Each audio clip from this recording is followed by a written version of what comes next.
नमस्कार साथियों, मैं एक बार फिर सचिन भार्गव कोचिंग क्लासेस तावानगर से रसायन विज्ञान की श्रृंखला को आगे बढ़ाते हुए फर्स्ट चैप्टर अभी अपन ने स्टार्ट किया है। कल इसकी पहली क्लास हो गई थी। तो आज यहाँ पे अपन पढ़ते हैं सांद्रता के आधार पर विलयन के प्रकार। तो सांद्रता के आधार पर विलयन के प्रकार लगभग 5 प्रकार के होते हैं। तो अपन एक एक करके उनको समझेंगे, उनके प्रकार को लिखेंगे।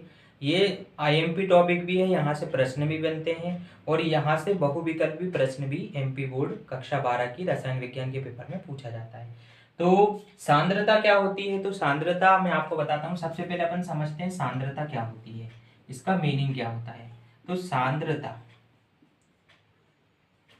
सांद्रता को यदि अपन समझें तो किसी विलयन में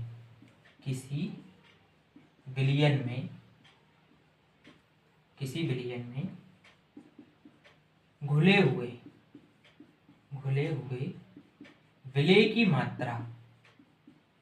की मात्रा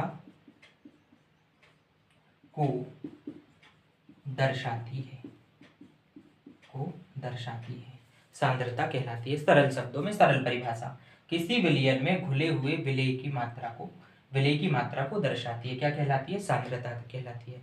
अब सांद्रता की एक परिभाषा मैंने आपको पिछली क्लास में भी बताई थी, या उसका अर्थ बताया था कि होता क्या है। तो यदि आपको सरल सिंपल भाषा में समझना है, तो अगर आप सांद्रता को समझना चाहते हो तो गाढ़ापन से आप समझ सकते हो, और दूसरा आप समझ सकते हो तरल से या तनु से। दोनों का मीनिंग एक ही होता है। यदि कोई विलयन अत्यधिक पतला है, अत्यधिक तनु है, तो उसमें विलेय के पदार्थ के मोलों की जो संख्या है वो अत्यंत कम है।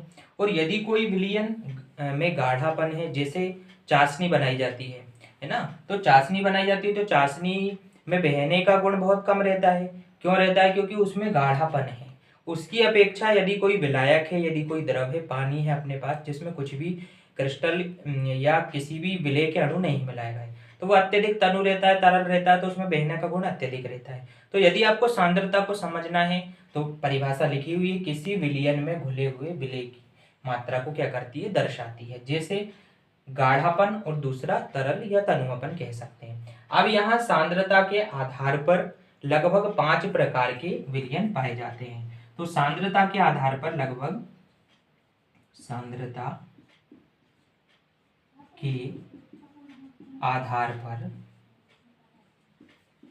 5 प्रकार के विलयन होते हैं।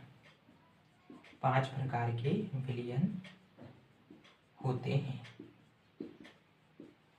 के विलयन है, एक एक करके मैं यहाँ पे नाम लिखूंगा। सबसे पहले आपको दिखेगा सांद्र विलयन ही दिखेगा। सबसे पहले सांद्र विलयन। दूसरा दिखेगा आपको तनु विलयन। तीसरा विलयन रहेगा आपका संतृप्त विलयन।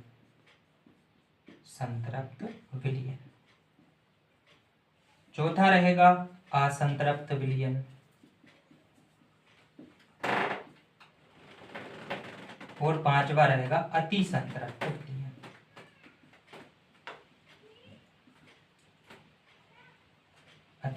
विलयन। तो इनके नामों के आधार पर ही इनको वर्गीकृत किया गया। यदि आपने सांद्रता का मीनिंग समझ लिया है तो आपको आसानी से ये 5 विलयन के प्रकार समझ में आ जाएंगे। जैसे सबसे पहले मैंने लिखा सांद्र विलयन। सांद्र विलयन का मीनिंग क्या है? गाढ़ा। सांद्र का मीनिंग है मतलब यहाँ पे विलेय के पदार्थ जो है वो विलेय के अणु जो है वो अत्यधिक मात्रा में घुले होंगे, है ना। तो यहाँ विलेय के अणु ज्यादा है विलायक की अपेक्षा, सांद्र विलयन। उसके बाद तनु विलयन का मीनिंग है तरल या पतला विलयन, है ना। तो यहाँ पे आपको पता चलेगा कि विलायक की मात्रा, पानी की द्रव की मात्रा अधिक है और विलेय की मात्रा कम है।